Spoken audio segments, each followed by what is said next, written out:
I want to run this video by you here. I think this may be an important video.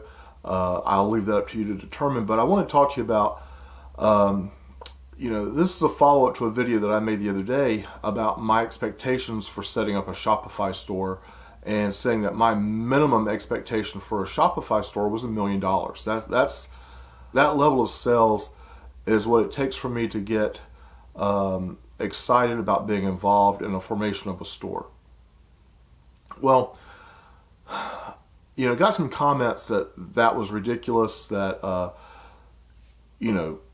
how can you do that when people are out here struggling to get $1,000 in sales or $10,000 in sales? And I'm saying I wouldn't even consider it unless I had an idea that a store was going to do $1 million in sales. Well, what we're talking about here is a difference in perspective. It's a difference in planning. I don't get excited about selling a product. I don't really care what the product is. I mean, honestly, if I could sell tampons and sell $1 million worth a year, I'd be selling tampons. If I could sell shark repellent, I'd be selling shark repellent. The product doesn't matter to me at all. What I'm looking for is the market. And this is what I talk about in almost every one of my videos, and this is where the idea of mindset comes from. The people out here who are struggling, in my observation, for the most part, do not lack intelligence. They do not lack work ethic and perseverance. I mean, I see guys out there that have been trying this. They're just putting forth huge amounts of effort for weeks and months at a time, sometimes years at a time, and they're just not getting it. And again, what they're not getting is the fact that the difference between a store that does $10,000 in a year and a store that does $1 million in a year, the obvious dollar value aside, is in the planning that went into that store, and more in particular, the planning that took place before that store was ever even opened. Okay, this isn't a question of opening a store and fine-tuning it and refining it and getting everything working properly.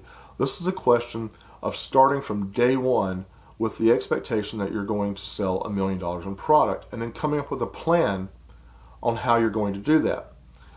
Should also come up with a plan on getting batteries to last through an entire video, but that's for a different day.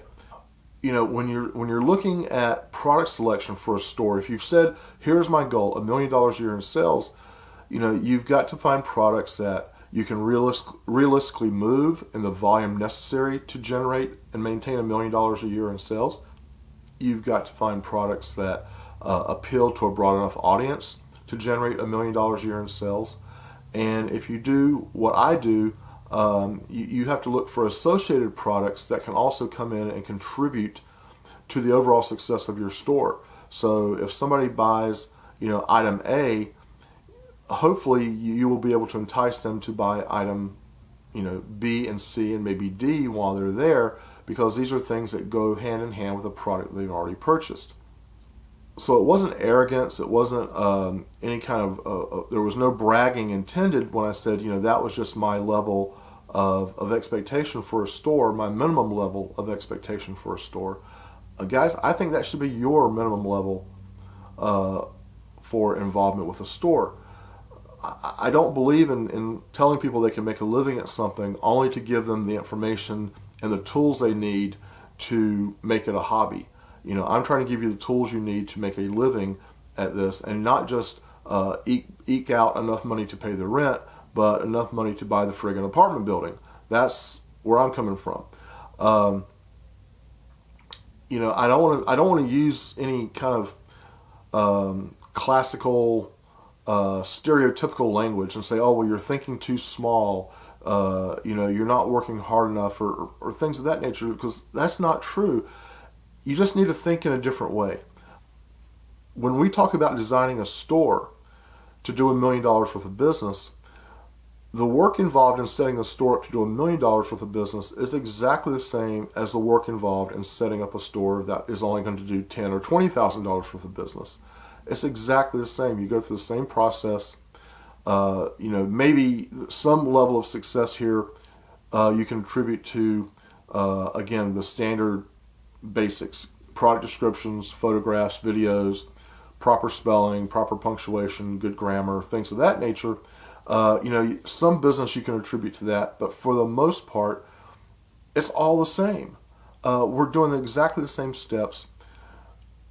We're picking better products, and we're thinking about the whole process. We're thinking about the customer experience, how they interact with the store, how we upsell them, how we downsell them. When we get somebody into the store, we've paid for that traffic. We don't want them to leave without giving us a token of their appreciation, and that usually involves a credit card number. So, we do everything we can to maximize our contact with that customer.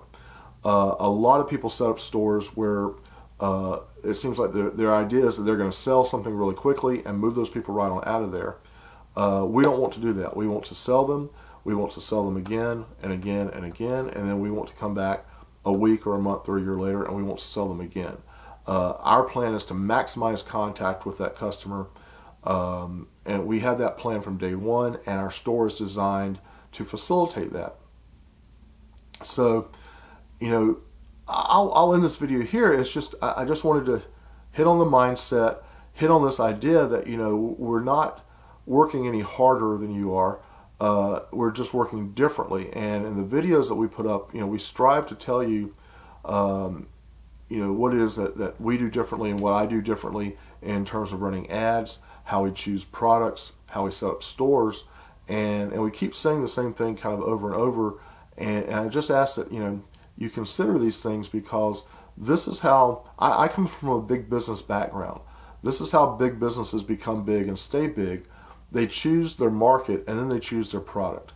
I've never opened a Shopify store and I've never listed a product on Amazon because I was in love with that product. I was in love maybe with the market for that product, and I felt that this was a product that would serve them well and make me a lot of money. But I'm all about the money, people. I am a hunter-killer on their first order when it comes to finding out what people want to buy and then finding a way to sell it to them. You do that by picking your market, not by picking your product. Once you have your market, then you take a look at your product, and then you sort through numerous products to find the one that is the best fit, that has the most engagement, the most interest, the most passion behind it, and then you sell the people that product. You sell them what they want to buy. I'm getting off topic here. I just want to talk to you though about the mindset and the expectation that I talked about in the other video, and why I can sit here and talk with confidence about setting up $1 million stores. The process is the same as setting up a $20,000 store. It's just a question of execution, and really the genesis of the idea for a store comes from identifying a market first, then identifying the products, and then you set up the store. Most people set up the store, they pick a product, and then they try and find a market for it. So, their order is out of whack. It's not, their priorities are not there. It's not they don't have the work ethic. It's just they're doing things in the wrong order. And listen to the video, leave comments, leave questions. I will respond to them.